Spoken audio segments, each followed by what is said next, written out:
Hey, welcome to the Family Answer Man podcast. Today's episode is all about boredom in marriage and what we can do about it from a biblical worldview. I'm David Orgis. I'm your host, and I'm here with Dr. Mark Crosby, pastor, educator, and marriage and family therapist, and our resident expert on the Family Answer Man podcast. Now, each week, we tackle tough questions that face families, and we discuss practical solutions that really work. So if you would take a second, subscribe to our YouTube channel and hit the notification bell. We don't ever want you to miss an episode of the Family Answer Man. And if you're listening on podcast, take a moment and follow, rate, and review us on your favorite podcast app. That really does help us out, and we appreciate it. If our content has been helpful to you, we want you to share the Family Answer Man with your family and friends so that they can join you on this journey of building stronger, healthier, happier families. Well, Dr. Mark, good to be here with you. Yes. And as always, looking forward to today's episode and thankful for the people that make this episode possible. Yeah, I just want to give a little shout out to Monica and Kendall Day. They're the underwriters of our program, at least one of them, along with Winter's Air. Wonderful people. But what I love about Monica and Kendall Day is not only do they help underwrite the Family Answer Man, but they also are a very vital part of our community. They are very helpful. They've been the kind of business that if a person needed work or needed a job, they would do their very best to accommodate them. They're the kind of people that when there's disaster, a flood, a hurricane, they make sure that people are fed. Right, always there to respond. Always there to respond, help people who are in need.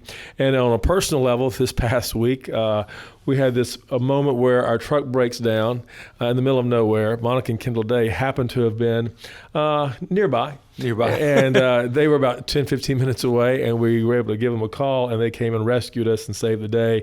And that's just the kind of people they are. So again, for all those who are listening, please keep that business in mind whenever you're needing to have lunch or dinner or need your particular organization fed, so to speak.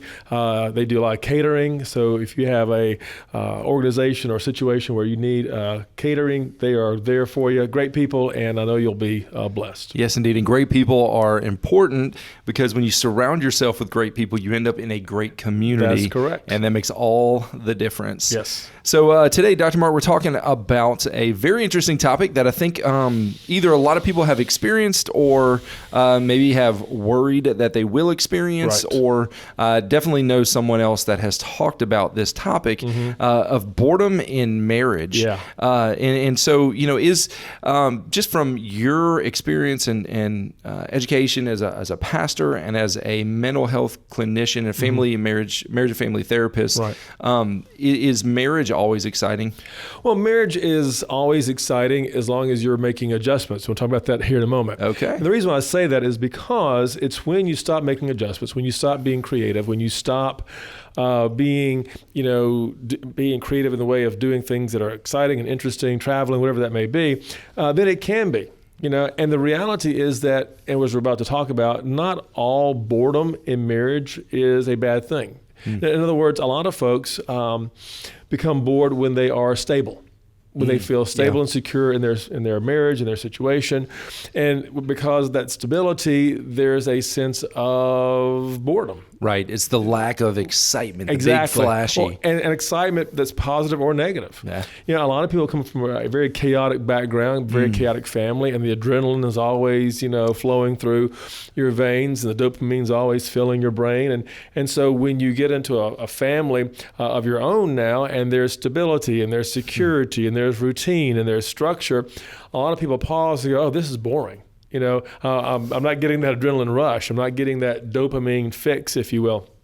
And so what happens is that they begin to create, many times on a subconscious level, this sense of chaos or this sense of adventure or this sense of creativity. So again, boredom can be a natural outflow of a strong, stable, structured family. I'm so glad you said that because you would normally think, and I think most people do when you talk about excitement in marriage, it's always framed in a positive, but it can definitely be excitement that just comes from a chaotic family. Exactly. And so a lot of people have normalized, if you will, their chaos.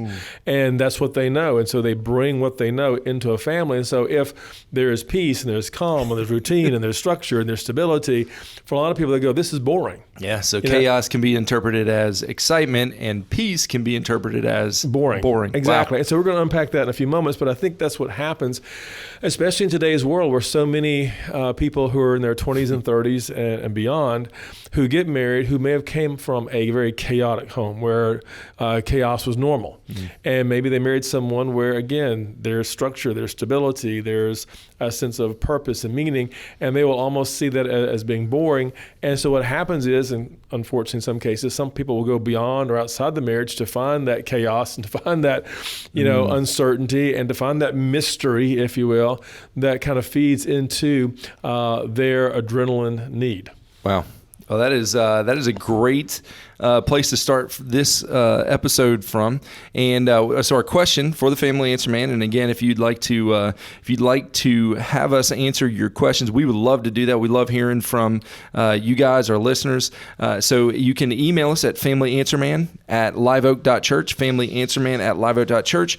If you are watching on YouTube, you can leave us a comment on that video, and we would love to hear your questions. But the question for today says this. It says, we've been married for 25 years this month, so congratulations and happy anniversary. It says, my concern is that my marriage is boring.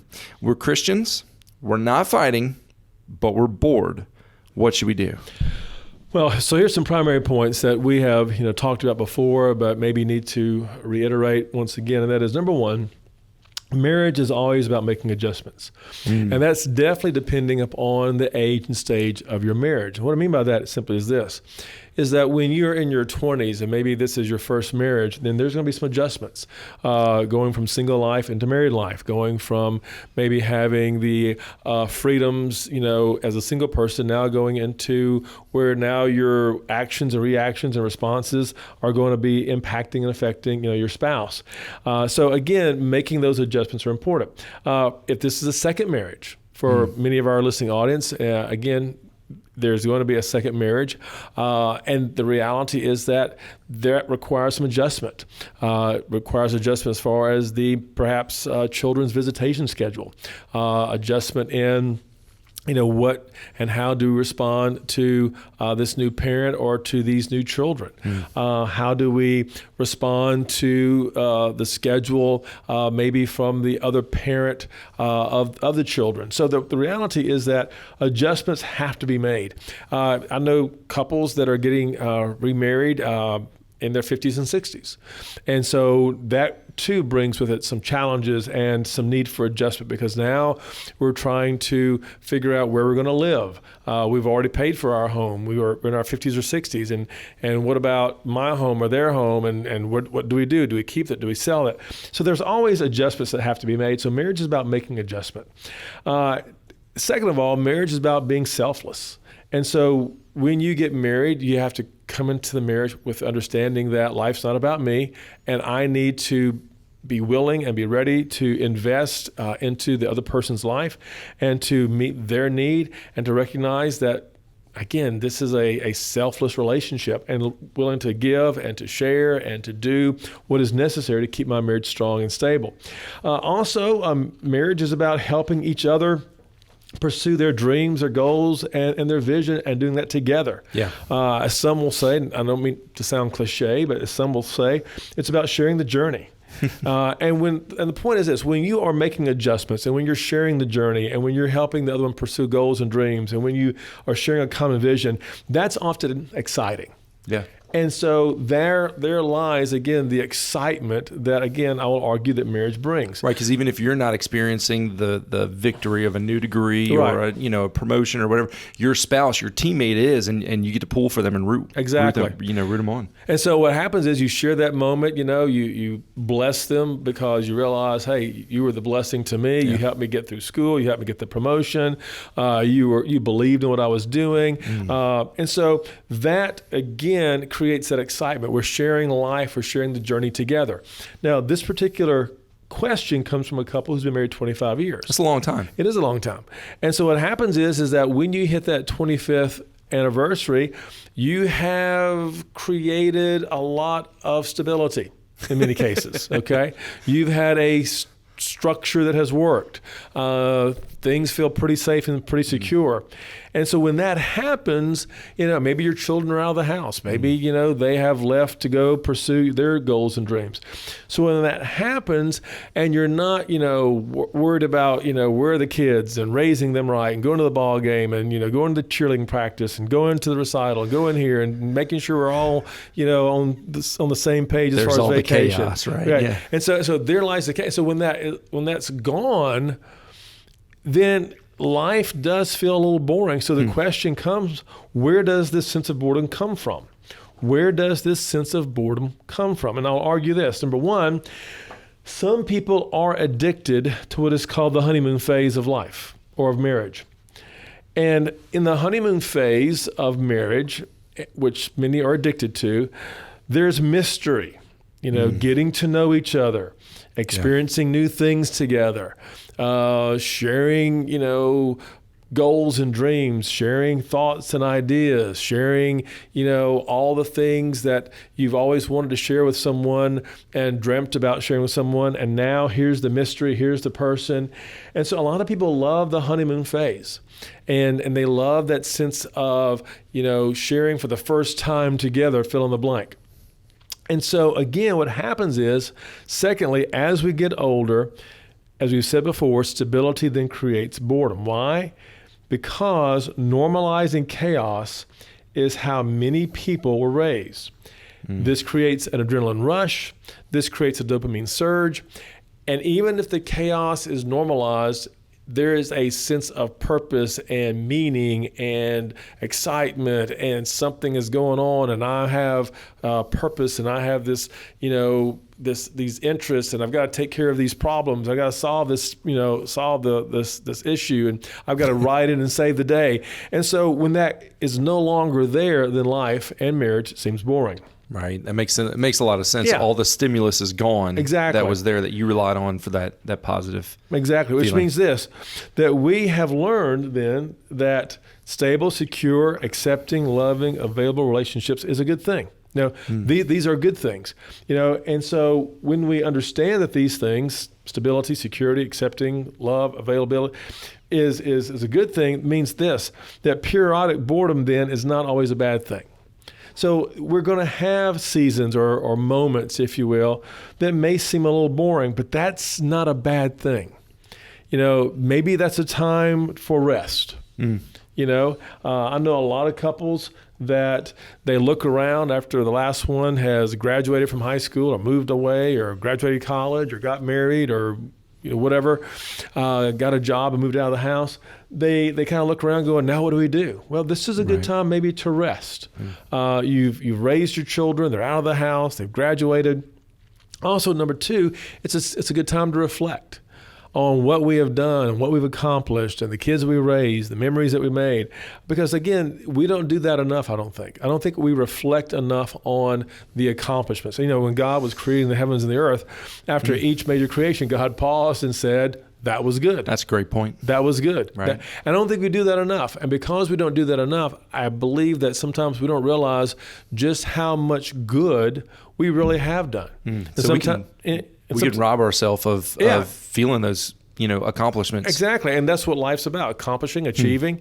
And so God pauses and says, well, look at what I've done. Look at what I've accomplished. Look at what I've created. And this is good. And when we don't do that, then it's easy to dwell on the negatives of life. I wasn't a good mom. I wasn't a good dad. I missed my child's, graduation. I wasn't there Christmas morning because I was working or whatever it may be. And we start kicking ourselves for all the things that we didn't do that we wish we would have done. And the reason why we do that and we're so hard on ourselves is because we don't stop and look at all the good things we did do. Another thing, too, during this season of boredom, if you will, is maybe to restructure life. So now, it's just the two of you, or now, it's, life is pretty stable. You've got out of some debt, you've got the job you've always wanted, you're living in your forever house, so to speak. So now it's time maybe to restructure your life. What are some things that you want to do differently? What are some things that maybe you want to stop doing because it just got in the way or just wasn't healthy or you were just overworking yourself. So you want to rest during this season of boredom. You want to reflect during this quote unquote season of boredom, and you want to restructure your life. In other words, a season of boredom is not always a bad thing. However, we must be aware of boredom, especially if you feel like you're getting bored with your spouse. That's great. And if we had kids that were bored, right? Summertime, kids are home from school. Right. They tell you as a parent, "Well, I'm so bored." Well, sometimes as a parent, you realize that boredom can be good for them. It can create an opportunity for creativity, for exploration, for fun. But there's the danger also that unchecked boredom can lead us to dangerous places. So boredom, some will argue, is kind of like, shock, whenever you're in an accident or something like that. It's preserving the body for a moment, but you don't want to stay there. Yeah. Okay. Yeah. So boredom's kind of the same way. Right. It may be preserving something for a moment, getting that rest, getting that time of reflection, getting that time to restructure your life, but you don't want to stay in a state of boredom. So what can be done? Number one, let's say this: take responsibility for your need for stimulation. Take responsibility for your need for adventure. Take responsibility for your need to create and have playful fun. And so ask yourself then, what energizes you? And then share that with your spouse. Maybe, you enjoy hiking, or maybe you enjoy biking, or maybe you enjoy golfing, or maybe you enjoy, doing something that you've always wanted to do. It's amazing to know that there are places now where you can go into a place of business and throw an axe. Okay. Right. I mean, who would have thought, hey, this is what we're going to do. We're going to go axe throwing, Right. However, what's going on here? Well, it's something new. It's something novel. It's something different. It's playful. It's exciting. It's something that you haven't done before. And look at this. We're doing this, This is why there's golf ranges and firing ranges. These are things that maybe we don't do on a day-to-day basis, but when we do, it's fun, it's exciting, it's interesting. And again, asking yourself, what is it that energizes you? And whatever that may be, share that with your spouse. And if they don't want to necessarily throw the axe, okay, or go to the golf range or whatever, at least be there with them. Ladies, if your husband's into axe throwing, cheer them on. Give it a shot. Try it. Whatever that may be. But again, the point is, get in each other's world and share this event or this moment with your spouse. Again, ask yourself, what is it that really does energize you? Yeah. Ladies, recognize that men connect through shared activity. Absolutely. We talked about that before. That shared activity unlocks the heart of a man. In other words, when he is fishing with you, when he is walking or biking with you, when he's throwing an axe, with you. With you, not at you. Not at you, of course, but with you, these novel activities, these moments, basically gives the man the ability and the desire to really converse with his wife. Yeah. That's I've heard it said that women communicate best face to face, right, and men communicate best shoulder to shoulder. Exactly. And that's exactly what you're saying is it is a great way to unlock a man's communication potential, right, which is locked in there, shoulder to shoulder with him. That's right. Having fun with him. That's exactly right. And for most wives, ladies, I really believe that, the research indicates that conversation from many wives is romantic. When you can have meaningful, fun conversation, when you can talk about things, when you can, share, a moment of laughter, excuse me. I think that's an exciting thing to do, and it brings out the conversation, and it brings out a sense of romance that many wives desire to be a part of the excitement in a relationship. Next, ask this question: what needs to be let go? In other words, what's keeping you from enjoying your spouse? And what happens for many is this: for many people in this day and age, we're working long hours. If the husband's working, 10, 12, 15 hours a day, and the wife's working 8, 10, 12 hours a day, there's some long hours, and we don't have time for one another. Yeah. And so what do we need to do that can be let go? Maybe we can work a few hours less. Don't take that extra shift, make sure that our weekends are clear. I think sometimes we get caught up in what I call a working drunk almost, where we're, if we don't feel like if we're not doing something, if we're not working, if we're not cleaning, if we're not picking up, if we're not cutting the grass, if we're not doing something, that somehow we're not being productive. Maybe what needs to be let go is giving yourself a really true Sabbath rest. Yeah, instead of perpetual motion and perpetual movement and having to do something at all times. Yeah, right.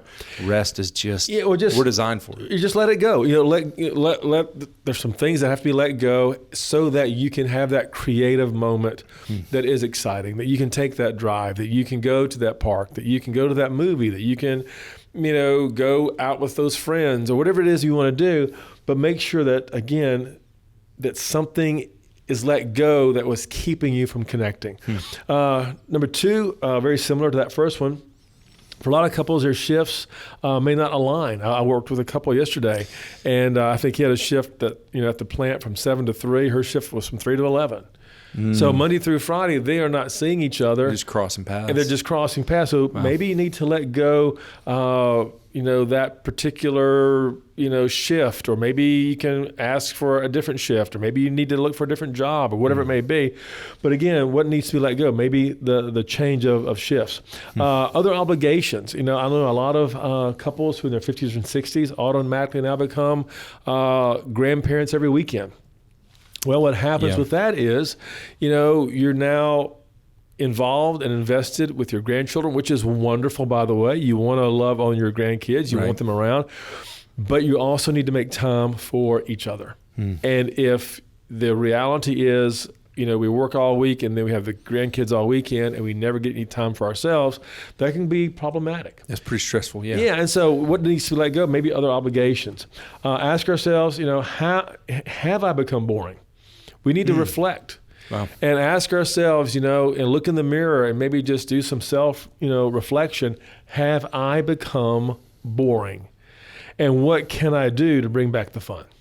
And sometimes we become boring. Sometimes, we find ourselves, getting in that rut of just coming home and sitting on the couch, turning on the TV and letting the TV play for the next 4 or 5 hours, or getting on our phones this day and time and just spend hours and hours and hours on our phone or on our computer or our laptop, whatever it may be. And what happens is that we're not doing anything creative. We're not having any meaningful conversation. We're not, going out and experiencing or exploring something that is mysterious, or whatever it may be. And so the point I'm making is that ask yourself, have I become boring? Have I become this proverbial couch potato that all I do is play on my phone, all I do is watch TV, and I never really interact? And that, again, even though that structure, that routine for a little while is, creates some stability, again, as we said earlier, stability, if we're not careful, can come across as boredom. And so again, the goal, and this is the point of all this, is to feel a deep connection. And if there's any unforgiveness between the couple, or if there's any repeated behavior that is damaging between the couple, then if we don't work through that, then our relationship, our marriage, our home life becomes boring. Because we are isolating ourselves from the other one because we're still angry, or we still feel rejected, or we still feel hurt, or we still are isolating ourselves from the other person because we're fearful of their repeated bad behaviors in our life. And so whenever we're isolating ourselves and we feel isolated, then we feel a sense of boredom. What do I do? How can I enjoy, my life? How can I enjoy my spouse? So how do you work through all that? Right, because it's a lot there to unpack. Right. It's a major issue for a lot of people. Exactly. So how do we work through all that? Again, and most of our listening audiences perhaps have heard this before, but there are 5 things that Dr. William Glasser used to always say that we all need. And the first one, as I said before, most of our listening audience has, that is we need basically just, the essentials for survival: food, clothing, shelter, which again, we can check that box. But the second thing that we really want and need in our marriages, in our relationship, is love. We want love in our relationships. We want to love, we want to feel love, we want to give love, we want to be loved. And so again, love is a choice. Yeah. And love is saying, I'm putting your needs above mine. And love is saying, what can I do to make you feel better about life and better about yourself? And so sharing and giving that love is so powerful and so important, which leads to the third thing we need, and that is a sense of power. We want to be able to say, I have the power to go golfing. I have the power to go fishing. I have the power to go shopping. I have the power to do some of these things. I'm empowered to do these things. I don't have to, stay, in the living room on my couch. I can do other things perhaps. Yeah. And so just working through and just incorporating and just giving yourself the freedom, if you will, to have that power, and power and freedom, I'll argue, go hand in hand in many ways. So having that freedom to do these things, and not only having that freedom, but allowing yourself to have that permission to enact upon that freedom. Next is having control over yourself, having control over your decisions, taking control, again, over your decisions. If you are working 10, 15 hours a day, you got to pay your bills. We have to do these things. But maybe you can take some control over that as well. Maybe you can take some control over saying yes to everybody who wants something from you. Yeah. And then the last one, again, is having fun. Again, I think we do not emphasize that enough. As we get older, fun is for kids, fun is for teenagers, fun is when I was in my 20s. But no, fun is something we should have throughout our life. And not only that, but having fun with our spouse begins to attack the boredom that wants to enter in. So my point is this: if we can maintain some of those things in our life, in our marriage, then life and marriage can be exciting, it can be fulfilling, and you can deal with the issue of boredom. Again, boredom is not always a bad thing. Yeah. But if it's not managed, like so many things we talk about on this program, if it's not managed well, it can be a problem. What you don't want is your spouse's commentary to be, our lives, our marriage is as exciting as dishwater. Right. No one wants to hear that. You don't want that. So you have to guard against it. And it goes back to what I was saying: adjustment. You're constantly having to make adjustments. You cannot put your marriage, you cannot put your life, you cannot put your spiritual walk with God on automatic pilot. Yep. You've got to be intentional. You've got to be direct. You've got to be invested. You've got to be involved. You've got to be creative.